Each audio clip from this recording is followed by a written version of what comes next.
I think the main thing is knowing as precisely as you can what it is you want to do. I think when there'll be a somebody out of school and they'll contact me through a friend or whatever, and I'll say, "What do you want to do?" And they go, I'm not exactly sure, but I think I want to write, direct, produce, maybe that, you go, that's way too many options. I'm not saying, I know this goes against my prior advice of try everything, but I think the more precise you are, like for instance, there was one guy who came out of North Carolina School of the Arts or something, and believe it or not, I met him. He was uh,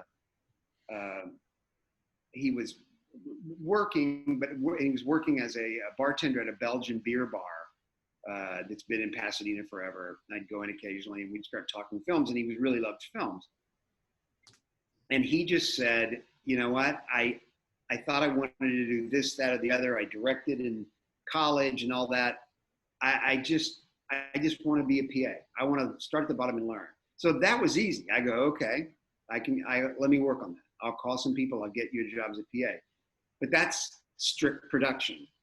If you want to write, if you want to be a writer, write. Because the fastest way in to Hollywood is if you have a script that everybody wants. I mean, Kevin Reynolds, whose dad, Herb Reynolds, was the president of Baylor University. Kevin went to Baylor undergrad and law school, and then went to UT and USC film schools. But he gave me the best advice. He said, when you were little, did your family ever move? And I said, yeah, we moved between first and second grade. He goes, that was hard, right? And I said, yeah, it was hard. He goes, yeah, because you moved to a new neighborhood and it's summertime and school's not started yet, so you don't have any friends. And you're looking around the block and your parents are saying, hey, go make some friends, go walk around. And you go down to the corner lot and there are some kids playing, sandlot football. And, they're picking teams and you're standing around and they don't know you, so they don't pick you and you watch. And then you go back again and they don't pick you and, they play their game.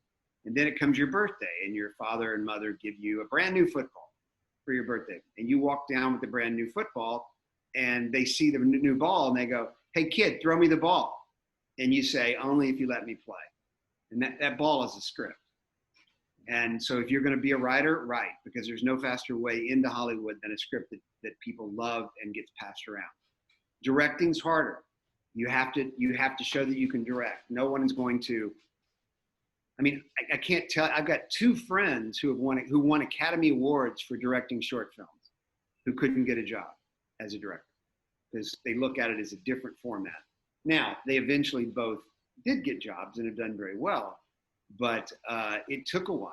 So, directing a short is not necessarily the way in. It can help because you can see an eye towards something. And I wouldn't dissuade anyone from writing and directing shorts. I think they're great for your personal growth and to show people.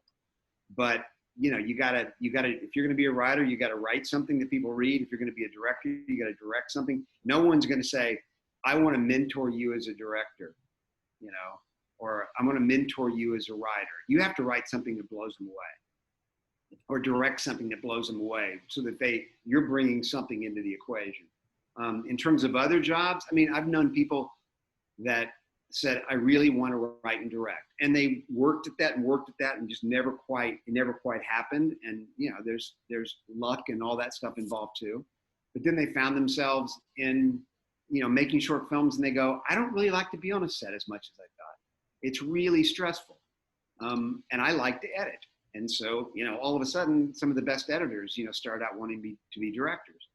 Or they go into sound design or mixing or any other. There are, hundreds of jobs in the entertainment business. In terms of reaching out to someone and saying, here I am, I just graduated from, Baylor or some other college, and what advice do you have? It's like, and sometimes people say, do I need to move to Los Angeles?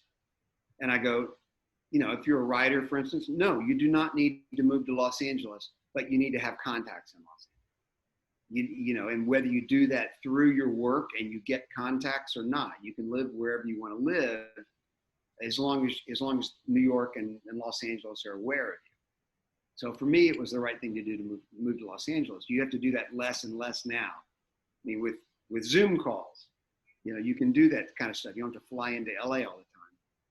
But I would say that, yeah, just reaching out, and it's nice for someone to email you back and say,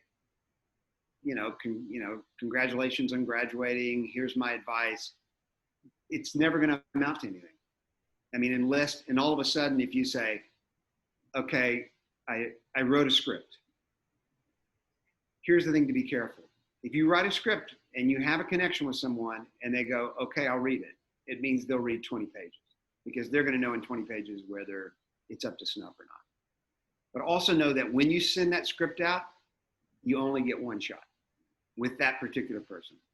So make sure that you have rewritten it and have absolutely answered every one of your questions, and everyone you've given it to who has notes, answered all those before you send it out.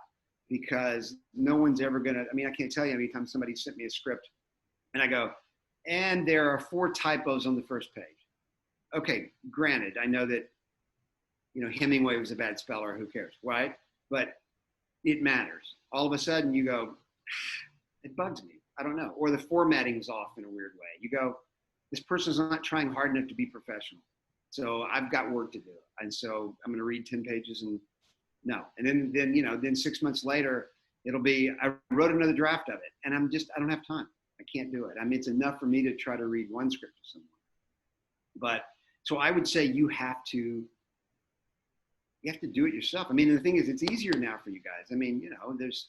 Look at the movie Tangerine. It was shot on an iPhone. I couldn't do that.